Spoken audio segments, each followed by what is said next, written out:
అందరికీ నమస్కారం. రీసెంట్గా కల్వకుంట్ల కవిత ప్రెస్ కాన్ఫరెన్స్లో మాట్లాడిన మాటలను కాంగ్రెస్ పార్టీయే కాదు తెలంగాణ ప్రజలు కూడా వాటిని తీవ్రంగా ఖండిస్తున్నారు. కవిత లేఖ ఒక డ్రామా అయితే దాని వెనక కేసీఆర్ ఉన్నారని ప్రత్యేకంగా చెప్పనక్కర్లేదు. డాడీ డైరెక్షన్, డాటర్ యాక్షన్ అన్నట్టుగా ఉంది వీళ్ళ ధోరణి. కేసీఆర్ని జాతిపిత అనడానికి కొంచెమైనా సిగ్గుండాలి నీకు. తెలంగాణను దోచుకున్న ద్రోహి కేసీఆర్. తెలంగాణ నీళ్లను అమ్ముకున్న ఘనత కేసీఆర్. నీళ్ళనే కాదు నిధులను కూడా ఆంధ్రాలకి తరలించిన ఘనతలు మీరు. కాళేశ్వరం ప్రాజెక్టు పేరుతో 1,00,000 కోట్ల నిధులను దోచుకున్న దొంగలు మీరు.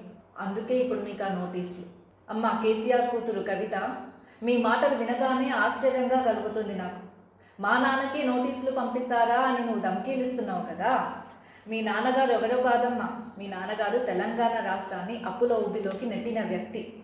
ఇంకా చెప్పాలంటే కాళేశ్వరం ప్రాజెక్టు పేరుతో 1,00,000 కోట్ల నిధులను దోచుకున్న ఒక దొంగ.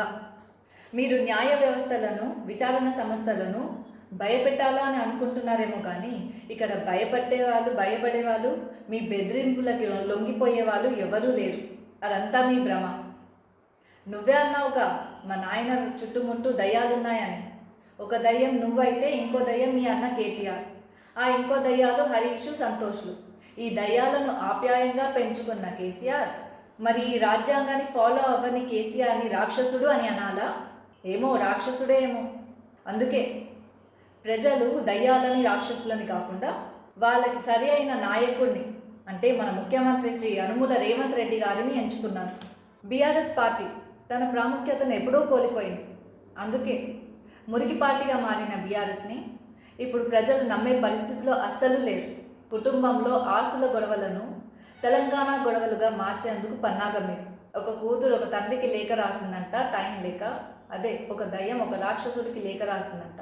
ఆ లేఖ రాయడం ఒక టెరిఫిక్ అయిపోయింది.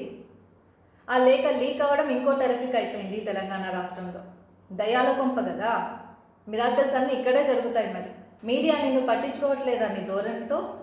ఈ లేఖ డ్రామాలన్నీ ఆడుతూ ప్రజలను పక్కదారి పట్టిస్తున్నావని అందరికీ తెలుసు. నీ డ్రామాలకి ఇంకా ఇప్పుడు ఫుల్ స్టాప్ పెట్టేసి.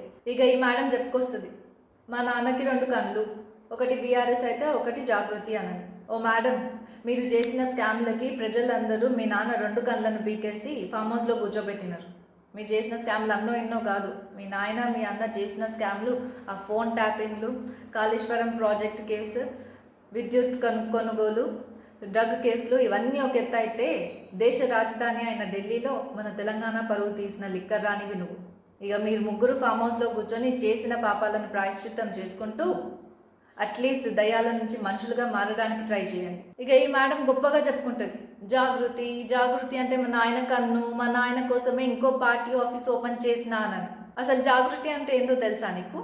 తెలంగాణలో ఆడపిల్ల పెళ్ళి అయిన తర్వాత తన అత్తమామ లేకపోతే భర్త పేరు తన పేరు ముందు పెట్టుకుంటుంది.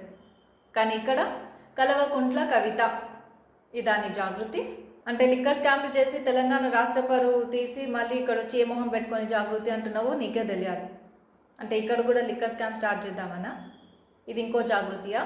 అక్కడ తోడబుట్టిన అన్ననే చెల్లి పైన కుట్ర పొందుతూ అది కుమాలిన బీఆర్ఎస్ పార్టీ ఒకటైతే ఇక్కడ తన సొంత పార్టీ మీదే ఆరోపణలు చేస్తూ వాళ్ళు దయ్యాలు వీళ్ళు దయ్యాలు నన్ను పార్టీ నుంచి తరిమి కొట్టాలనుకుంటున్నారు. మా నాయనని కాపాడుకోవడానికనే ఉన్నాను నేను ఇక్కడ. ఇంకో ఆఫీస్ ఓపెన్ చేశాను. మా నాయన మీద ఈగ కూడా వాళ్ళనివ్వను, దోమలు కూడా పడనివ్వను. మా నాయన పేరు అందుకే వాడుకుంటున్నాను, కల్వకుంట్ల కవిత. మా నాయనకి ముప్పు ఉంది, ఆపద ఉంది. మీ సేఫ్టీకి మీకే దిక్కు లేదు మీ పార్టీలో. ఇంకా మీరు జాగృతి పేరుతో తెలంగాణ జాగృతి చేస్తారా?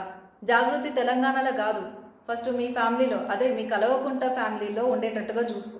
మీరు మీ డ్రామాలు, మీ వేషాలు, మీరు చేసే ధర్నా ప్రసంగాలు ఇవన్నీ చూసి విని మిమ్మల్ని చూస్తుంటే ప్రజలే కాదు మాకు కూడా నవ్వొస్తుంది.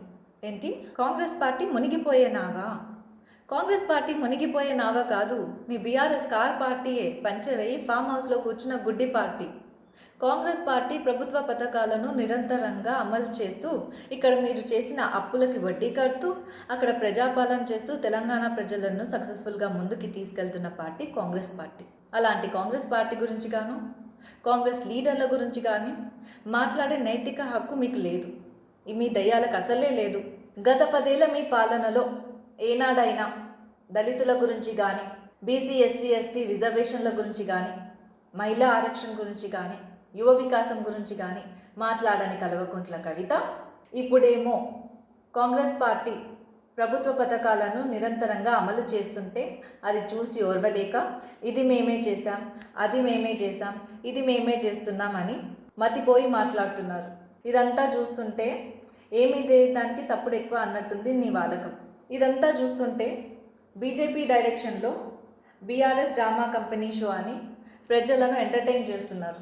అయినా ఒకప్పుడు కాంగ్రెస్ని ఓడించాలని బీజేపీ బీఆర్ఎస్లు చేతులు కలిపాయి. ఇప్పుడు మరలా కొత్తగా చేతులు కలపాల్సిన పని లేదు. బీజేపీ బీఆర్ఎస్ ఎప్పటికీ ఒక్కటే. ఫైనల్లీ బీఆర్ఎస్ పార్టీ దయ్యాలకు చెప్పేదేమనగా ఇకనైనా దయ్యాల నుంచి మనుషులుగా మారడానికి ట్రై చేయండి.